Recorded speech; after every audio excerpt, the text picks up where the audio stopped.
Lève ta main droite. On va proclamer que le Seigneur, le ciel est son trône, la terre est son marchepied. Le ciel est son trône, la terre est son marchepied. Le ciel est son trône, la terre est son marchepied. On répète tout le monde, le ciel. Le ciel est ton trône, la terre est ton marchepied. Il faut déclarer cela, il faut déclarer, confesser que le ciel est son trône. Le ciel est ton trône, la terre est ton marchepied. Qui peut te détrôner? Qui peut te détrôner?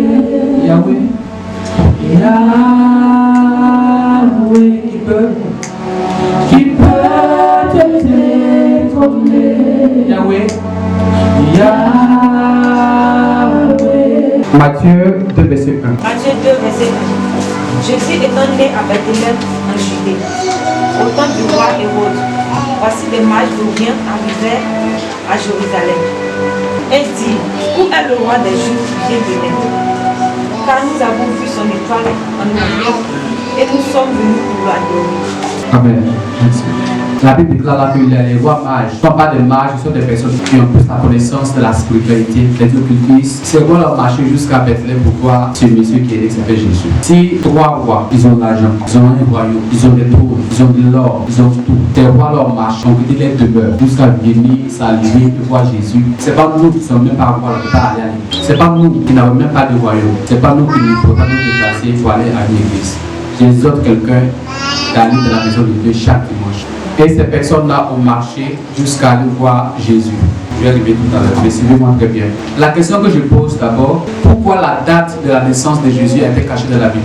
Vous ne savez pas qu'ils n'ont pas écrit dans ce bloc, il est né tel jour, n'est-ce pas? En réalité, si la date avait été révélée, les hommes, l'être humain allait adorer ces jours-là. Par exemple, si le dernier mercredi, le mercredi allait être un jour, en tout cas, vous savez déjà ce qu'on comprend. Nous sommes actuellement en décembre, n'est-ce pas? Décembre, c'est le 12e mois dans le calendrier grégorien, n'est-ce pas? Nous sommes chrétiens. Et si nous sommes juifs par adoption par Jésus, c'est qu'on doit se référer normalement au calendrier juif, calendrier qui vient d'Israël. En réalité, actuellement, nous sommes en décembre. Il y a le froid et tout ça. Nous sommes en hiver. Là-bas, ils sont en hiver actuellement. Comment est-ce que les gens disent qu'ils ont vu l'étoile de Jésus? Les mages ont vu l'étoile. Actuellement, il fait peut-être 19 degrés Celsius jusqu'à 14, 13 degrés. C'est le froid. Donc, c'est la neige. Mais comment est-ce que l'étoile est sortie qu'ils sont allés voir? Ils disent que les gars, en réalité, n'est pas né en décembre. C'est pas possible. Parce qu'il n'y a pas d'étoile en hiver. Pourquoi est-ce que c'est le 25 décembre que cette naissance est célébrée et fêtée? En réalité, il y a des personnes pour gouverner le monde ont envoyé des calendriers qu'on appelle les calendriers grégoriens. Donc, c'est ce calendrier-là qui disent que c'est le calendrier des chrétiens.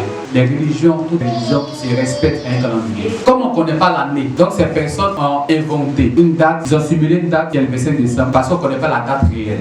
Actuellement, il y a des églises qui ne fêtent pas Noël. Vrai ou faux? Parce qu'ils disent que Jésus n'est pas né le 25 décembre. Les Romains ont envoyé cette date pour pouvoir manipuler l'être humain. Ils ont envoyé le 25 décembre comme la naissance de Christ parce que nous tous on va croire. Pendant qu'on est en train de fêter de la joie, ils passent en bas pour pouvoir crier et détruire la vie de tous les enfants. Ils ont envoyé toutes ces choses pour pouvoir nous manipuler. À partir de décembre net, la saison de décembre est une saison où ces personnes infiltrent des choses dans ce monde-là pour pouvoir manipuler la destinée des enfants. Si vous avez bien remarqué, décembre est plus fêté par les enfants que les grandes personnes. C'est parce qu'on veut manipuler et détruire la vie des enfants. J'encourage un père, j'encourage une mère, j'encourage quelqu'un de commencer à prier sérieusement pour son enfant à cet instant. Le moment vraiment, il vous dit tellement Satan vous en veut.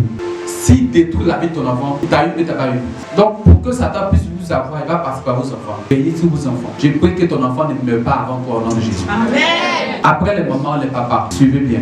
Pour que quelqu'un puisse faire du mal à ton mari, il passe par qui? À sa femme. Le conseil que je donne encore au moment, si votre mari a chuté, c'est que la femme n'a pas pris ses prédispositions. Si quelqu'un veut prendre la chance et l'aura, ton mari, il couche avec sa femme, c'est fini. La deuxième des choses, pour les hommes que j'ai dit directement, vous savez pourquoi Dieu a interdit la sodomie? Coucher avec un homme par derrière. Parce que de la même manière qu'un homme peut coucher avec la femme pour prendre la chance du monsieur, si le monsieur couche directement avec son ami par derrière, il prend sa chance et son pouvoir.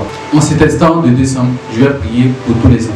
On va prier pour les hommes, on va prier pour les femmes. Afin que notre année, notre ciel soit ouvert, que notre année 2025 ne ressemble pas à notre année 2024. Amen. Amen.